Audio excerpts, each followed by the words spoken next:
YSR Congress party అధినేత YS Jaganmohan Reddy Vijayawada వేదికగా భారీ స్కెచ్ గీశారు. 2019 ఎన్నికల్లో విజయమే లక్ష్యంగా జగన్ పూర్తి స్థాయిలో కసరత్తుకు మొదలుపెట్టేశారు. గత అనుభవాలను దృష్టిలో ఉంచుకుని ఈసారి పక్కా ప్రణాళికలు రచిస్తున్నారు జగన్. తొలిసారి బెజవాడ వేదికగా వైసీపీ ప్లేనరీ సమావేశాలకు రంగం సిద్ధం చేసింది. రాష్ట్రంలో టీడీపీకి ధీటుగా తమ బలం నిరూపించుకునేందుకు గాను ఈసారి జగన్ విజయవాడను ఎంచుకున్నారు. ఇందులో భాగంగా ముగింపు సమావేశంలో సుమారు 13,000 మంది కీలకమైన పార్టీ ప్రతినిధులతో జగన్ చర్చించనున్నారు. ఇందుకు ప్రత్యేక వేదికను కూడా సిద్ధం చేయనున్నారు. 2014లో ఎదురైన చేదు అనుభవాలతో పాటు ఓటింగ్ శాతం తక్కువగా పోలైన నియోజకవర్గాలు, జిల్లాలపై ఇప్పటి నుంచే కసరత్తు మొదలుపెట్టేశారు. దీంతో పాటు ప్రత్యర్థి బలాబలాలను అంచనా వేసేలా కొంత మేర నివేదికలు తయారు చేసే వీలున్నట్లు సమాచారం. ఇక ఏపీలో 13 జిల్లాల్లో మండల, గ్రామ స్థాయిలో వైసీపీ బలాలు, బలహీనతలపై కూడా నివేదిక తయారు చేయనున్నారు. టీడీపీ పాలనలో హామీలు అమలు వైఫల్యం, ఆ పార్టీ నాయకుల తప్పిదాలు, పాల్పడిన అవినీతిని ప్రచారాస్త్రాలుగా ఉపయోగించి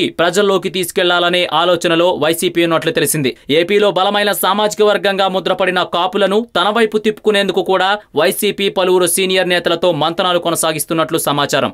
ఈ వీడియో మీకు నచ్చినట్లయితే లైక్ చేయండి, షేర్ చేయండి. మరిన్ని అప్డేట్స్ కోసం మా జనహితం టీవీని సబ్స్క్రైబ్ చేయడం మాత్రం మర్చిపోకండి.